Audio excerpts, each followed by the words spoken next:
Hello friends, मैं आरती यादव आपके अपने YouTube channel biology with Aarti Yadav में आप सभी लोगों का हार्दिक अभिनंदन करती हूँ और इसी के साथ साथ आप सभी को हमारा नमस्कार।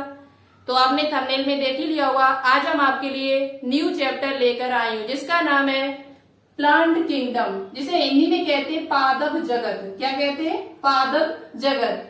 पादप जगत से कुछ बेसिक पॉइंट है, पहले हम आपको वो बताऊंगी। उसके साथ साथ आज का जो मेन टॉपिक रहेगा हमारा शैवाल।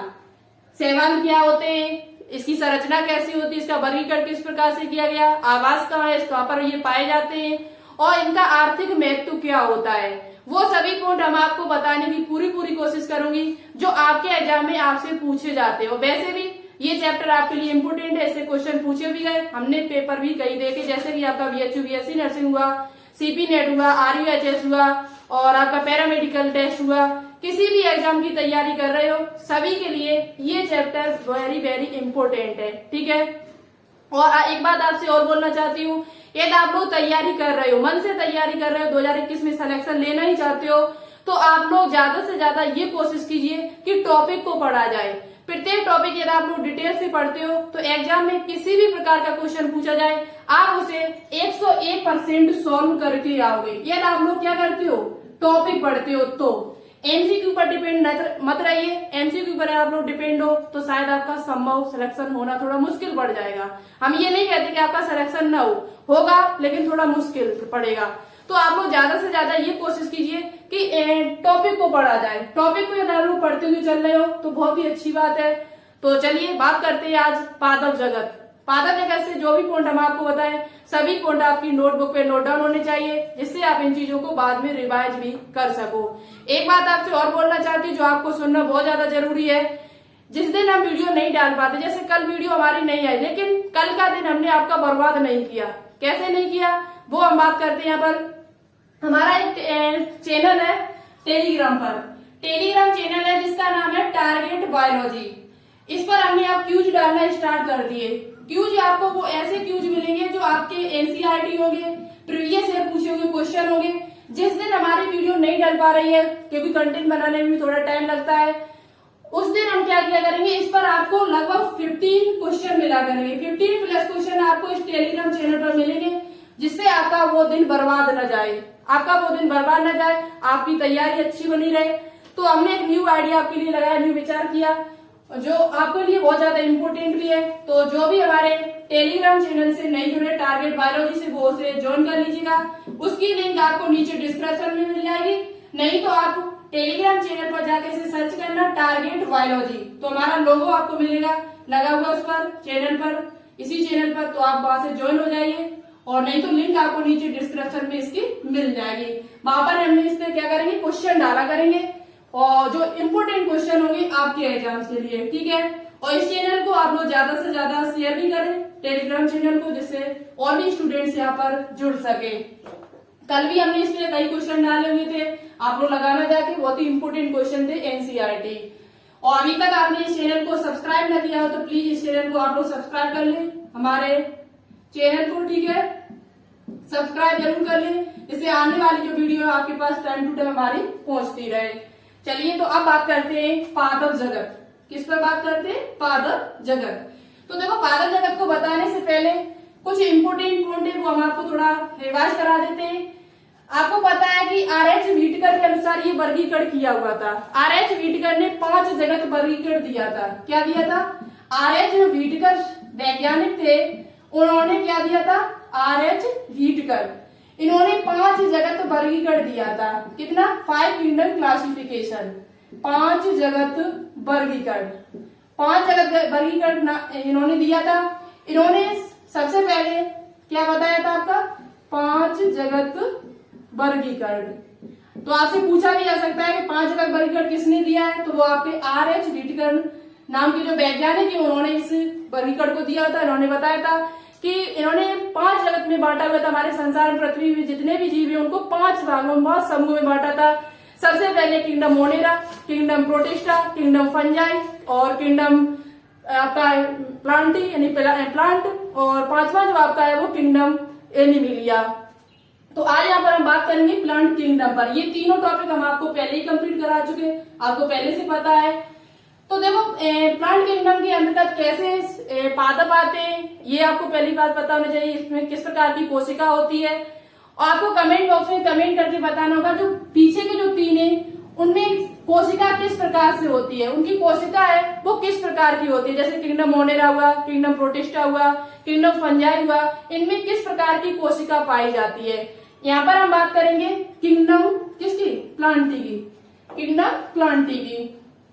तो देखते हैं, देखो किंगडम पादप जगत के अंतर्गत जो पादप आते हैं वो कैसे होते हैं, बहुकोशिकीय होते हैं। कैसे होते हैं, सभी पॉइंट नोटबुक पे नोट डाउन करते हुए चले, और ये पॉइंट आपसे एग्जाम में पूछे भी जाते जनरली। बहुकोशिकीय यानी मल्टी सेलुलर होते हैं, मल्टी सेलुलर होते हैं।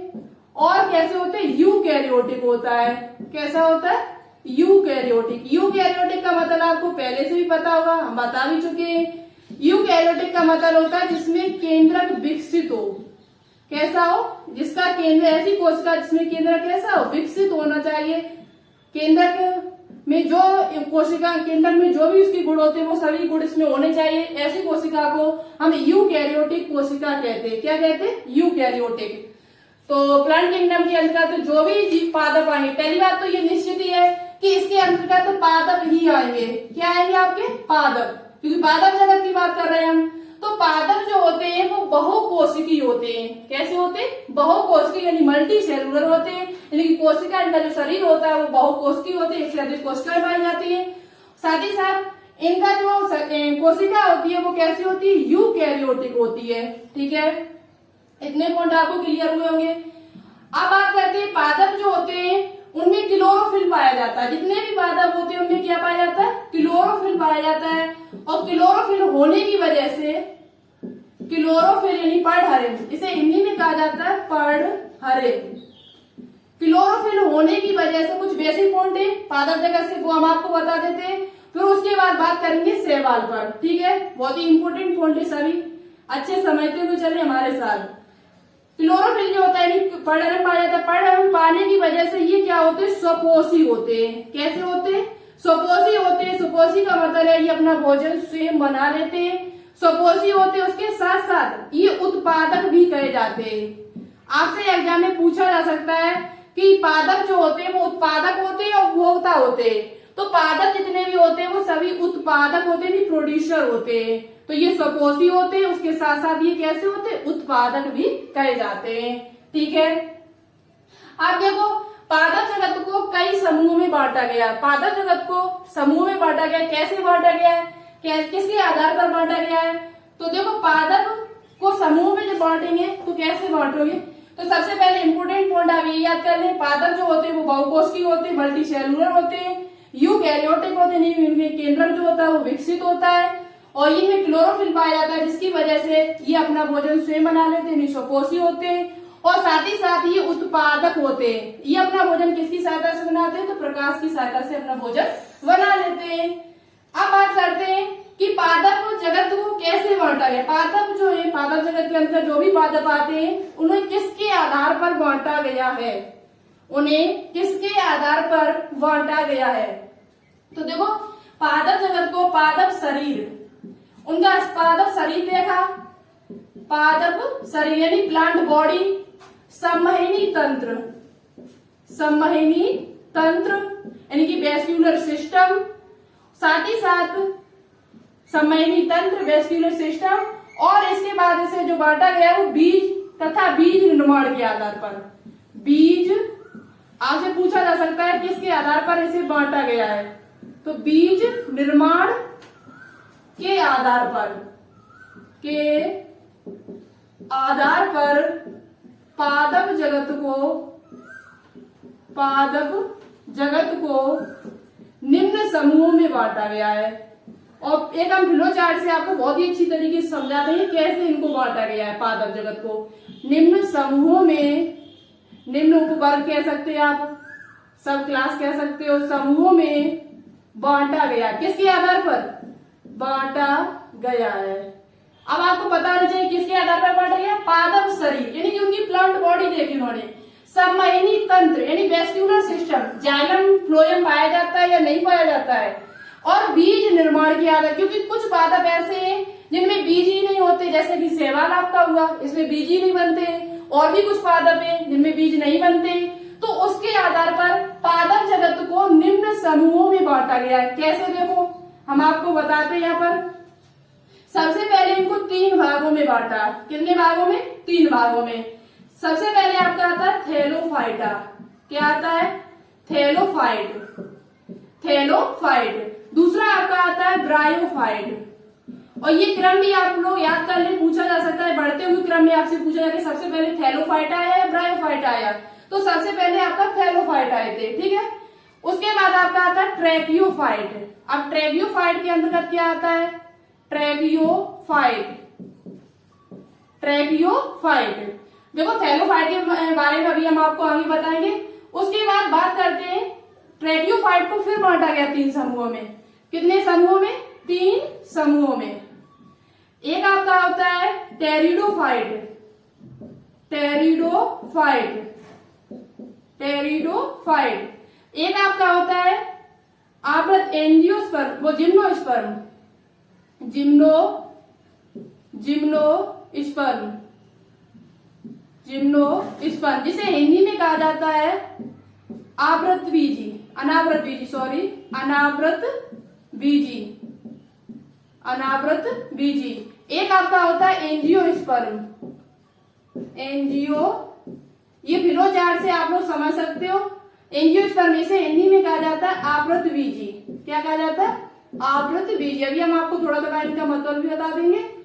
तो देखो जिम्नोस्पर्म का मतलब अनावृत बीजी। अनावृत बीजी ऐसे बीज जिनमें खोल नहीं पाया जाता है। ऐसे बीज जिनमें खोल नहीं पाया जाता। क्या नहीं पाया जाता? खोल। ऐसे बीज जिनके अंदर खोल नहीं पाया जाता उनको कहा जाता है अनावृत बीजी। और ऐसे बीज जिनके अंदर खोल पाया जाता है उनको कहा जाता है आवृत बीजी। अब आवृत बीजी को फिर 2 भागों में बांटा इन्होंने। कितने भागों में? 2 भागों में। एक होता है एक बीजपत्री, एक बीजपत्री, एक बीजपत्री। और दूसरा आपका होता है द्विबीजपत्री। क्या होता है? द्विबीजपत्री। ठीक है, इनके बारे में हम आपको एक एक करके सभी के बारे में बताएंगे। एक एक पर सभी पर चर्चा भी करेंगे। थैलोफाइटा क्या होता है, ब्रायोफाइट क्या होता है, टेरिडोफाइट में टेरिडोफाइट क्या है, जिम्नोस्पर्म क्या है, एक एक पर सभी टॉपिक पर चर्चा करेंगे। और ये सभी टॉपिक आपके लिए इम्पोर्टेंट भी है। ठीक है, अब बात करेंगे किसके, तो आपको समझ में आ गया होगा।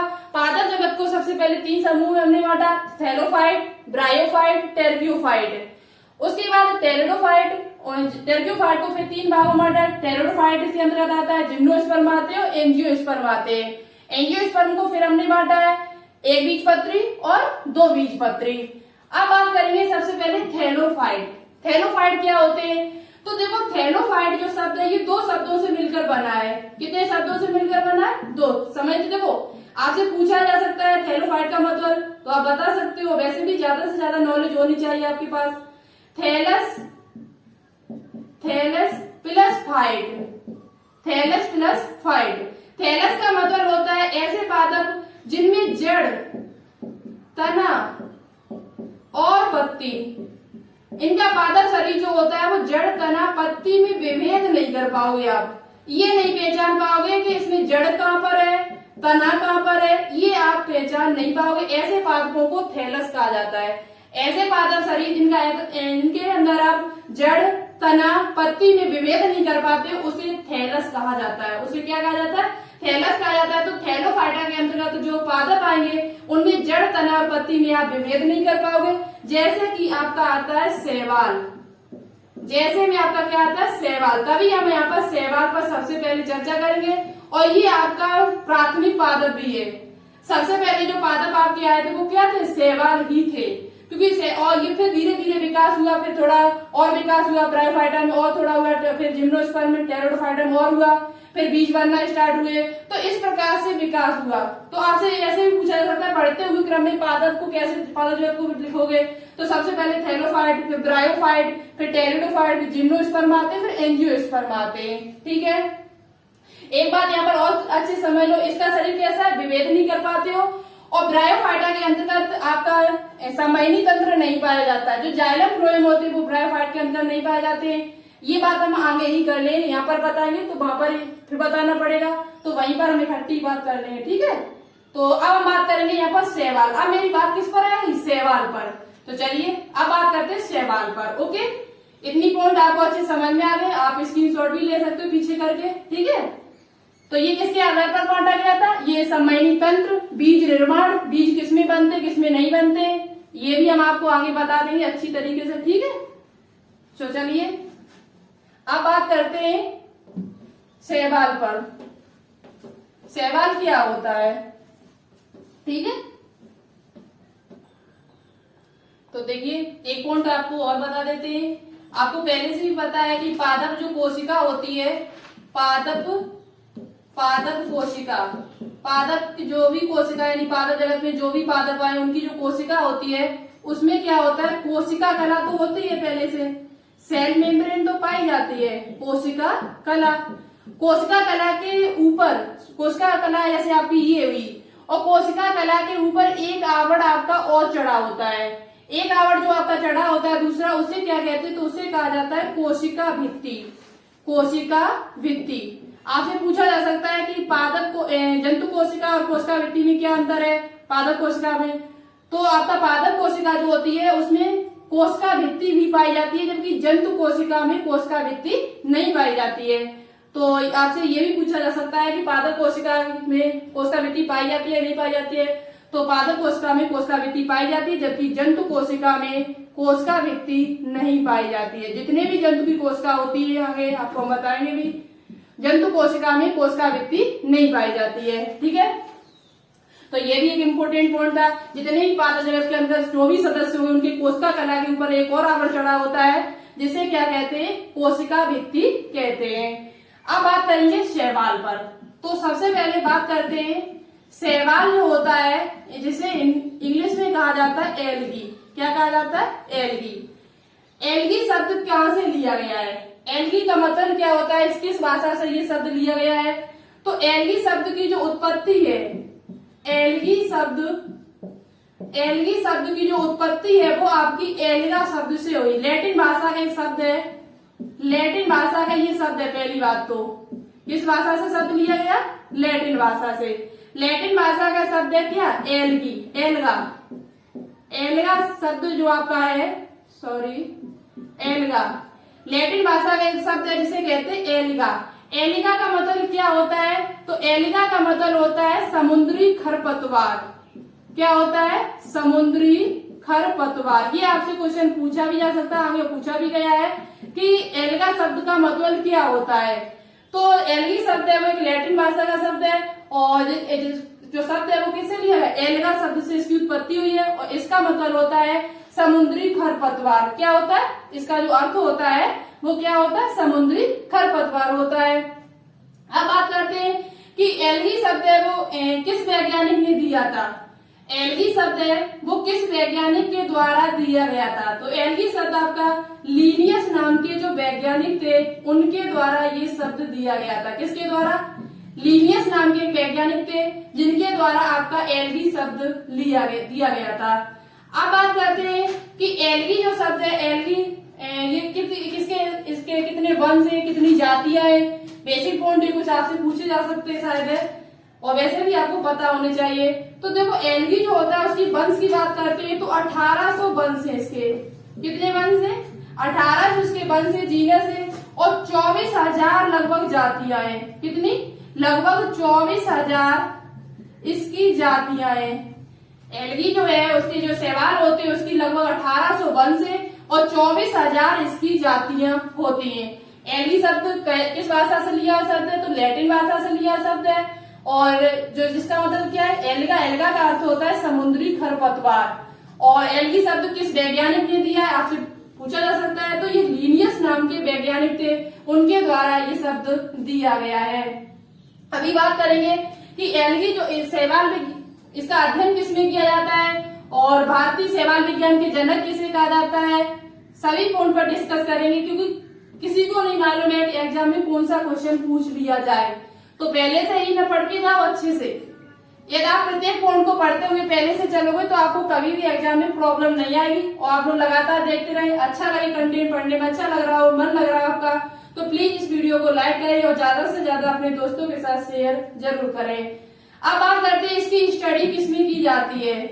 आपको पहले से भी पता हो, बता भी चुके कई बार है आपको। इसकी जो स्टडी की जाती है वो फाइकोलॉजी में की जाती है, शैवाल विज्ञान जिसे कहते हैं। शैवालों का जो अध्ययन किया जाता है वो फाइकोलॉजी या एल्गोलॉजी में किया जाता है। किसमें किया जाता है? एल्गोलॉजी। एल्गी शब्द से लिया गया ये शब्द है। फाइकोलॉजी शैवालों का जो अध्ययन किया जाता है वो आपका किसमें किया जाता है? तो फाइकोलॉजी या एल्गोलॉजी में इसका अध्ययन किया जाता है। अब बात करते हैं कि शैवाल विज्ञान का जनक किसे कहा जाता है। शैवाल विज्ञान का ये बेसिक पॉइंट है जो जनरली आपके एग्जाम में पूछे जाते हैं आपसे। शैवाल विज्ञान का जो जनक है किसे कहा जाता है? तो वो आपका कहा जाता है F.E. फ्रिस को। F.E. फ्रिस नाम के वैज्ञानिक हैं जिनको शैवाल विज्ञान का जनक कहा जाता है। अब बात करते हैं कि भारतीय शैवाल विज्ञान का जनक किसे कहा जाता है। भारतीय शैवाल विज्ञान का जनक, भारतीय शैवाल विज्ञान का जनक किसे कहा जाता है? तो ये आपका कहा जाता है ओपी आयंगर को। M.O.P. आयंगर प्रोफेसर थे ये भी। M.O.P. आयंगर। भारतीय शैवाल विज्ञान का जनक पूछा जाए आपसे तो M.O.P. आयंगर बता सकते हो आप। और शैवाल विज्ञान का जनक है वो F.E. फ्रिस को कहा जाता है। एल्गी शब्द किसने दिया था? तो एल्गी शब्द जो आपका है वो लिनियस नाम के वैज्ञानिक ने दिया हुआ था। ठीक है, तो ये सभी बेसिक पॉइंट थे जो आपको अच्छे से समझ में आ गए होंगे। अब बात करेंगे शैवालों का आवास कैसे, इन्हें आवास के आधार पर कैसे बांटा गया, क्या है मतलब, और इनकी संरचना कैसी है। ठीक है, ये देखेंगे अब। चलिए तो देखिए कुछ पॉइंट इंपोर्टेंट है। उसके बाद हम बात करेंगे शैवाल का आवास, यानी कि इसका हैबिटेट क्या है, कैसे कहां पर ये पाए जाते हैं। और उसके बाद बात करेंगे शैवाल की संरचना। इंपोर्टेंट पॉइंट है सभी। तो देखो एक पॉइंट यहाँ पर है आपका जो फाइकोलॉजी शब्द है, यानी कि शैवाल विज्ञान, आपको पता है शैवाल का अध्ययन किसमें किया जाता है? फाइकोलॉजी में किया जाता है या एल्गोलॉजी में। तो फाइकोलॉजी ये शब्द है वो कहाँ से लिया गया है? तो ये आपका एक ग्रीक शब्द है। कैसा शब्द है? ग्रीक शब्द। फाइकोलॉजी ये जो शब्द है वो आपका कैसा शब्द है? ग्रीक शब्द है। उसके बाद शैवाल जो होते हैं उनमें क्लोरोफिल युक्त होते हैं। ये शैवाल जितने भी होते हैं वो सभी क्लोरोफिल युक्त होते हैं। इनमें संवहन ऊतक रहित होता है। ये वेरी इंपोर्टेंट पॉइंट है, आपसे पूछा भी जा सकता है कि शैवाल में जो संवहन तंत्र होता है वो पाया जाता है या नहीं पाया जाता है, या थैलोपाइडा में संवहन तंत्र होता है या नहीं होता है। तो शैवालों में आपका संवहन तंत्र यानी कि वेस्कुलर सिस्टम जो होता है वो नहीं होता है। संवहन ऊतक जो आपके होते हैं वो दो होते हैं। कौन कौन से? एक आपका होता है जाइलम जो जल को ले जाता है, हनीलम को पृथ्वी से ऊपर पत्तियों तक ले जाता है। और दूसरा आपका होता है फिलोयम। क्या होता है? फिलोयम। जाइलम और फिलोयम ये दोनों आपके संवहन ऊतक होते हैं। जाइलम और फिलोयम जो होते हैं वो दोनों क्या होते हैं? आपके संवहन ऊतक होते हैं। और संवहन ऊतक इसका मतलब हुआ जो शैवाल होते हैं उनमें क्या नहीं पाया जाता है? संवहन ऊतक नहीं पाया जाता, ये संवहन ऊतक रहित होते हैं। साथ ही ये स्वपोषी होते हैं। कैसे होते हैं? स्वपोषी होते हैं। तो इस पॉइंट को अच्छे से समझ लेना। शैवाल क्लोरोफिल युक्त होते हैं, संवहन ऊतक रहित होते हैं, स्वपोषी होते हैं। उसके बाद शैवाल की कोशिकाभित्ति किसकी बनी होती है? तो शैवाल की कोशिकाभित्ति सेलुलोज की बनी होती है। शैवाल की जो कोशिकाभित्ति होती है वो किसकी बनी होती है? सेलुलोज की बनी हुई होती है। ठीक है, बात करते हैं आवास। इसका आवास कैसे? देखो आवास कैसा है इसका? हैबिटेट। तो देखो अब बात करते हैं आवास इसका हैबिटेट यानी शैवाल जो होते हैं वो आपके कहाँ पर पाए जाते हैं। तो देखो ऐसे कैसे वर्गीकरण हमने इसका किया है। आवास इनका जो आवास है वो अधिकांश जलीय होते हैं। शैवाल जो होते हैं वो अधिकांश कैसे होते हैं? जलीय होते हैं, यानी कि ये जल में सभी पाए जाते हैं। अब आवास के आधार पर इनको दो भागों में हमने बांटा है, एक जलीय शैवाल और दूसरा आपका होता है स्थलीय शैवाल। पहला आपका है जलीय शैवाल, दूसरे होते हैं आपके स्थलीय शैवाल। और कुछ और हैं जो जंतुओं के ऊपर पाए जाते हैं, वो भी हम आपको बताएंगे। एक एक पॉइंट लिखते हुए चलेंगे, सभी पॉइंट आप लोग लिखते हुए चले, वेरी वेरी इंपोर्टेंट पॉइंट है आपके एग्जाम्स के लिए, ठीक है। अब बात करते हैं जलीय शैवाल को, फिर हमने दो भागों में बांटा है, ताजे जल में पाए जाने वाले और एक समुद्री जल में पाए, मरीन वाटर में पाए जाने वाले, मरीन शैवाल जिसे कहते हैं। यहाँ पर आप समुद्री शैवाल लिख सकते हो, समुद्री जल लिख सकते हो, तो मैं मरीन वाटर लिख लीजिए, ठीक है। तो मरीन वाटर और उसके बाद ताजे जल यानी फ्रेश वाटर और समुद्री जल यानी कि मरीन वाटर। कुछ शैवाल जो होते हैं वो ताजे जल में पाए जाते हैं और कुछ शैवाल जो होते हैं वो आपके समुद्री जल में पाए जाते हैं। अब बात करते हैं कुछ शैवाल जो होते हैं वो स्थलीय भी होते हैं। स्थलीय मतलब कि मिट्टी पर भी पाए जा सकते हैं, चट्टानों पर भी होते हैं और लकड़ियों के ऊपर भी पाए जाते हैं। और कुछ शैवाल ऐसे होते हैं आपके जो जंतुओं के शरीर में भी पाए जाते हैं। वो कौन से शैवाल है तो वो भी हम आपको आगे बताते हुए चलिए। सभी पॉइंट आप लोग नोटबुक पे नोट डाउन करते हुए चलिए। सबसे इम्पोर्टेंट जो पॉइंट है आपके लिए वो ये है कि इनमें क्लोरोफिल युक्त होते हैं और समय ऊतक रहित होते हैं। थैलोफाइट जो होते हैं वो समय ऊतक रहित होते हैं, इनकी जाइलम और फ्लोएम इनमें नहीं पाया जाता है और ये सपोषी होते हैं, ठीक है। चलिए आगे बात करते हैं। तो चलिए अब आगे देखते हैं, आगे बात करेंगे। हमने आपको बताया कि शैवाल जो होते हैं वो अधिकांश कैसे होते हैं, जलीय होते हैं। उसमें भी हमने आपको ताजे जल में कुछ पाए जाते हैं, कुछ शैवाल जो होते हैं वो समुद्री होते हैं और कुछ शैवाल होते हैं वो स्थलीय भी होते हैं। तो अब बात करते हैं कि ताजे जल में कौन से शैवाल पाए जाते हैं। ताजे जल में कौन कौन से शैवाल पाए जाते हैं, ये पॉइंट आपसे एग्जाम में पूछा भी गया और पूछा भी जा सकता है आगे। ताजे जल में पाए जाने वाले शैवाल कौन से, निम्न में से। तो ताजे जल में आपका एक डाइटम है, क्या है, डाइटम, स्पाइरोगायरा, बॉलवॉक्स और क्लोरेला, कारा और रिबुलेरिया। ये सभी शैवाल जो आपके होते हैं वो सभी किसमें पाए जाते हैं, ताजे जल में पाए जाते हैं। कौन कौन से, एक बार हम रिवाइज कर रहे हैं दोबारा से, नोटबुक पे अच्छी तरीके से नोट डाउन कर लेना, बहुत ही इंपोर्टेंट पॉइंट है ये। पूछे भी जाते हैं एग्जाम में कि निम्न में से कौन सा ताजे जल में पाया जाता है। तो डाइटम, स्पाइरोगायरा, बॉलवॉक्स, क्लोरेला, कारा और रिबुलेरिया, ये सभी शैवाल जो आपके होते हैं वो सभी ताजे जल में पाए जाते हैं, यानी फ्रेश वाटर में ये पाए जाते हैं। अब बात करते हैं दूसरे नंबर पे समुद्री शैवाल। समुद्री जल में कौन कौन से शैवाल पाए जाते हैं। तो एक आपका सारगासम शैवाल है वो आपके समुद्र में पाया जाता है। लेमिनेरिया जो शैवाल है ये खाने के उपयोग में आता है और इससे क्या प्राप्त किया जाता है, तो इससे आयोडीन प्राप्त की जाती है। क्या प्राप्त की जाती है, आयोडीन। लेमिनेरिया शैवाल इसे खाने में उपयोग किया जाता है, इससे क्या प्राप्त किया जाता है, आयोडीन प्राप्त किया जाता है। ये कहाँ पर पाया जाता है, समुद्री जल में पाया जाता है। उसके बाद है आपका ग्रेसिलेरिया और जेलेडियम, वेरी इंपोर्टेंट शैवाल ये, और यहाँ से क्वेश्चन भी कई बार एग्जाम में पूछा गया है। ग्रेसिलेरिया और जेलेडियम, ये दोनों शैवाल से एक पदार्थ प्राप्त होता है जिसे कहते हैं अगार अगार। क्या कहते हैं, अगार अगार। इन दोनों शैवाल से एक पदार्थ प्राप्त होता है जिसे कहते हैं अगार अगार। पूछा जाता है क्वेश्चन कि अगार अगार किससे प्राप्त किया जाता है, किन शैवालों से प्राप्त किया जाता है पदार्थ। तो ये आपका ग्रेसिलेरिया और साथ ही साथ उसके क्या आपका ग्रेसिलेरिया और आपका एक जेलेडियम, ये दोनों शैवालों से आपका अगार अगार नाम का एक पदार्थ प्राप्त किया जाता है। तो इस पॉइंट को आप लोग अपनी नोटबुक पे जरूर नोट डाउन कर लेना है। नेक्स्ट पॉइंट है जो नोट में कुछ पॉइंट इंपोर्टेंट, कुछ पॉइंट ये अभी हम आपको आगे और बताएंगे। नोट में ये पॉइंट जितने भी लिखे सभी पॉइंट अच्छे से याद कर लेना, बहुत ही इंपोर्टेंट पॉइंट है। बर्फ पर उगने वाले शैवाल को क्या कहते हैं।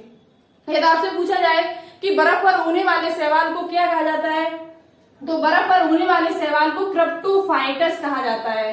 क्या कहा जाता है, क्रिप्टोफाइटस, जिसे हिंदी में कहते हैं हिमोदविद शैवाल। क्या कहते हैं, हिमोदविद शैवाल कहा जाता है। जैसे कि आपका कौन सा है, क्लेमाइडोमोनास एलोस्टोमेसिस। आप सिर्फ क्लेमाइडोमोनास को याद कर ले, पीछे वाला आपको याद हो जाएगा। पॉइंट क्या हमारा कि बर्फ पर उगने वाले शैवाल को क्या कहते हैं। कुछ शैवाल ऐसे होते हैं, हमने अभी आपको बताया है, कुछ तो जल में पाए जाते हैं, कुछ ताजे जल में होते हैं, कुछ समुद्री जल में होते हैं, लेकिन कुछ शैवाल ऐसे होते हैं जैसे कि आपके बर्फ पर पाए जाएंगे, चट्टानों पर होते हैं, मृदा पर होते हैं। और कुछ शैवाल ऐसे होते हैं जो जीवों के शरीर पर पाए जाते हैं।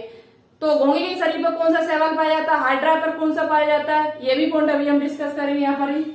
तो बात करते हैं बर्फ पर उगने वाले शैवाल को क्रिप्टोफाइटस कहते हैं और चट्टानों पर उगने वाले शैवाल को लिथोफाइटस कहते हैं। क्या कहते हैं, चट्टानों पर उगने वाले जो शैवाल होते हैं उनको क्या कहा जाता है, तो उनको लिथोफाइटस कहा जाता है। जैसे कि आपका साइटोनिमा, नोस्टॉक और रिवोलेरिया।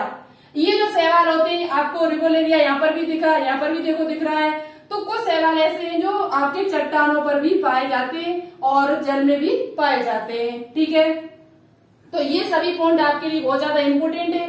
ताजे जल में पूछे जाए तो डायटम, स्पाइरो वगैरह बता सकते हो ये सभी पॉइंट। समुद्री जल में कौन कौन से पाए जाते हैं, ये पॉइंट आप लोग विशेषकर याद रखें। अगार अगार नाम का जो पदार्थ है वो किससे प्राप्त किया जाता है, तो जेलेडियम और गिलेसेरिया नाम के शैवाल से ये प्राप्त किया जाता है। बर्फ पर उगने वाले शैवाल को क्या कहते हैं, तो क्रिप्टोफाइटस कहते हैं। चट्टानों पर उगने वाले शैवाल को लिथोफाइटस कहते हैं। आगे कुछ इंपोर्टेंट पॉइंट नोट में और 4-5 पॉइंट जो आपके लिए बहुत ज्यादा इंपोर्टेंट है, तो समझते हुए हमारे साथ चले। ठीक है, आगे देखते हैं।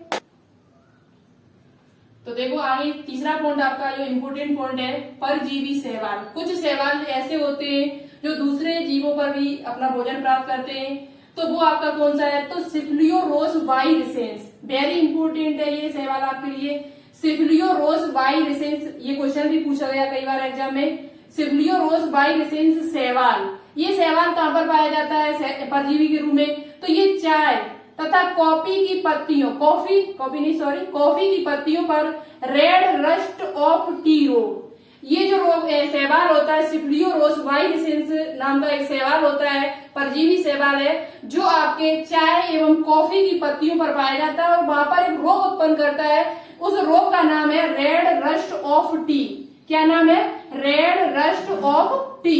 रेड आप यहाँ पर लिख सकते हो, रेड रस्ट ऑफ टी।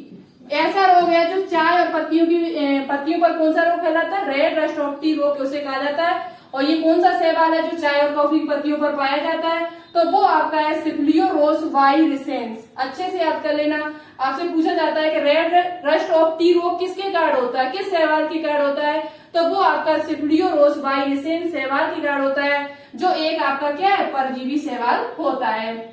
चौथे नंबर पे बात करते हैं सहजीवी शैवाल। कुछ शैवाल ऐसे होते हैं जो सहजीवी यानी साथ साथ रहते हैं, तो वो आपके कौन से, तो सहजीवी शैवाल किन को कहा जाता है, तो आपका एनाबीना हुआ और एजोली हुआ, जो आपका किस पे पाया जाता है, एनाबीना, ये तो आपके उन पर पाया जाता है, राजो उसके मूंगी जड़ों पर पाया जाता है, जो दालें होती है उनकी जड़ों में पाया जाता है। एनाबीना साइकेडी एक शैवाल होता है, सहजीवी शैवाल होता है, जो साइकस की जड़ों में पाया जाता है। पूछा जाता है आपसे कि साइकस की जड़ों में कौन सा शैवाल पाया जाता है, तो साइकस की जड़ों में आपका एक शैवाल पाया जाता है जिसे कहते हैं एनाबीना साइकेडी। क्या कहा जाता है, एनाबीना साइकेडी नाम का एक सहजीवी शैवाल होता है जो आपके साइकस की जड़ों में पाया जाता है। ठीक है, पांचवा पॉइंट देखते हैं। पांचवा पॉइंट है गर्म जल के झरनों में, क्योंकि हमने आपको बताया कई जगह पाए जाते हैं जल के अलावा और भी, तो गर्म जल के झरनों में भी शैवाल पाया जाता है। जहाँ गर्म जल है वहां पर, उसका नाम है ऑसिलेटोरिया। ऑसिलेटोरिया नाम का एक शैवाल है जो आपका गर्म जल में पाया जाता है, गर्म जल झरनों में पाया जाता है। जो इसका तापमान है तो उस जगह पर 70 से 80 डिग्री तक भी तापमान है, वहां पर भी ये जीवित रह सकता है। तो गर्म जल के झरनों में कौन सा पाया जाता है, ऑसिलेटोरिया पाया जाता है। साइकस की जड़ों में कौन सा पाया जाता है, तो एनाबीना साइकेडी पाया जाता है। और आपकी चाय की पत्तियों और कॉफी की पत्तियों पर कौन सा शैवाल पाया जाता है, जिसे क्या कहा जाता है, परजीवी शैवाल होता है। और कौन सा होता है, तो सिफिलियोरोस वाइरिसेंस होता है। और एनाबीना कैसा शैवाल है, आपसे ऐसे क्वेश्चन पूछा जाएगा तो वो आपका एक सहजीवी शैवाल है। स्क्रीनशॉट लेना चाहते हो तो आप ले सकते हो। आगे और भी पॉइंट है इंपोर्टेंट, वो भी हम आपको अभी बता देते हैं। ठीक है, तो चलिए आगे नेक्स्ट पॉइंट देखते हैं। हमने आपको बताया था कि कुछ शैवाल जो होते हैं वो जंतुओं के शरीर पर भी पाए जाते हैं, कुछ शरीर के अंदर होते हैं और कुछ शरीर के बाहर भी होते हैं। तो चलिए बात करते हैं, कछुआ की पीठ पर उगने वाले शैवाल को क्या कहा जाता है। ये पॉइंट आपसे जनरली पूछा जाता है एग्जाम में। तो कछुए की पीठ पर उगने वाले शैवाल को प्रोटोडर्मा एपिजोइक शैवाल कहा जाता है। एपिजोइक का मतलब क्या है यहाँ पर, तो एपिजोइक का मतलब है ऐसे शैवाल जो शरीर के बाहर होते हैं। कैसे होते हैं, शरीर के बाहर, शरीर के बाहर होते हैं, शरीर के बाहर। ऐसे शैवाल जो शरीर के बाहर होते हैं उनको एपिजोइक कहा जाता है, और जो शरीर के अंदर होते हैं, शरीर के भीतर होते हैं, उनको एंडोजोइक कहा जाता है। एक ही बात आप लोग समझ चुके होंगे। तो कछुए की पीठ पर होने वाले शैवाल को प्रोटोडर्मा कहा जाता है, प्रोटोडर्मा एपिजोइक शैवाल। घोंघे की पीठ पर बात करते हैं तो घोंघे की पीठ पर उगने वाले शैवाल को क्लोडोफोरा कहा जाता है। क्या कहा जाता है? क्लेडोफोरा। घोंघे की पीठ पर जो शैवाल होता है वो भी आपका एपिजॉइक ही होता है। कैसा होता है? एपिजॉइक। तो ये आपका प्रोटोडर्मा एपिजॉइक शैवाल है, ये आपका क्लेडोफोरा एपिजॉइक शैवाल है। तो घोंघे की पीठ पर कौन उगता है? क्लेडोफोरा। क्लेडोफोरा। बात करते हैं हाइड्रा के भीतर पाए जाने वाले शैवाल को क्या कहा जाता है? तो हाइड्रा के भीतर, ये जो हाइड्रा के भीतर जो हाइड्रा जो होता है उसके भीतर पाया जाता है शैवाल शरीर के अंदर, इसलिए इसे एंडोजॉइक कहा जाता है। तो हाइड्रा के भीतर पाए जाने वाले शैवाल को जूक्लोरेला कहा जाता है। जूक्लोरा क्या कहता है? जूक्लोरेला। जूक्लोराला। ठीक है। जो हाइड्रा होता है उसकी पीठ पर उगने वाले शैवाल को क्या कहा जाता है? जूक्लोरोला जूक्लोरोला कहा जाता है। और उसके बाद एक पॉइंट आपका और बचा है, ट्राइकोडेशियम एरिथ्रियम। ट्राइकोडेशियम एरिथ्रियम एक ऐसा नीलहरित शैवाल है जो आपके लाल सागर में पाया जाता है, जिसके कारण लाल सागर का रंग लाल होता है। लाल सागर का जो लाल रंग होता है वो किस शैवाल के कारण होता है? नीलहरित शैवाल एक होता है जिसे कहा जाता है ट्राइकोडेशियम एरिथ्रियम। ट्राइकोडेशियम एरिथ्रियम नाम का एक शैवाल होता है जिसके कारण लाल सागर का लाल रंग होता है। तो आपको समझ में आ गया होगा। कछुए की पीठ पर पूछा जाए तो प्रोटोडर्मा, घोंघे की पीठ पर पूछा जाए तो क्लोडोफोरा, और आपका हाइड्रा के भीतर कौन सा शैवाल पाया जाता है? तो जूक्लोरेला। ठीक है, यहाँ पे जूक्लोरेला लिख लेना। ठीक है, जूक्लोरेला। ओके। तो ये आपके शैवाल थे और ये आपका लाल सागर में पाया जाता है ट्राइकोडेशियम एरिथ्रियम, जो एक प्रकार का क्या है? नीलहरित शैवाल है। नेक्स्ट वीडियो में हम आपको शैवालों की संरचना क्या है, एक कोष्ठी कौन से होते हैं, बहुकोष्ठी कौन से, शैवालों में जनन किस प्रकार से होता है, शैवालों का वर्गीकरण किस प्रकार से किया गया, और शैवालों का आर्थिक महत्व क्या होता है, ये पॉइंट बताने की कोशिश करेंगे। आज की वीडियो आपको कैसी लगी कमेंट बॉक्स में कमेंट करके जरूर बताएं। सभी लोग ज्यादा से ज्यादा इस वीडियो को शेयर करें अपने दोस्तों के साथ, जिससे उनकी भी तैयारी हो सके। और वीडियो अच्छी लगे तो लाइक करें प्लीज। और हमने आपसे पहले ही बता दिया था कि हमारे टेलीग्राम चैनल को आपको जरूर ज्वाइन कर लें, इससे आपको बहुत ज्यादा फायदा होगा। यहाँ पर हम क्यूज डालते हैं और जो आपके लिए इम्पोर्टेंट भी है, उसकी लिंक आपको नीचे डिस्क्रिप्शन में मिल जाएगी। शेयर करते वीडियो को ज्यादा से ज्यादा। और अभी आप न्यू जुड़ रहे हैं तो प्लीज इस चैनल को सब्सक्राइब जरूर कर लें। सब्सक्राइब करके बेल आइकन को प्रेस कर लें और ऑल पर क्लिक कर लें, जिससे आने वाली जो भी वीडियो होगी आपके पास टाइम टू टाइम हमारी पहुंचती रहेगी। तो चलिए आज के लिए इतना ही। Okay, thanks for watching this video. जय हिंद, वंदे मातरम।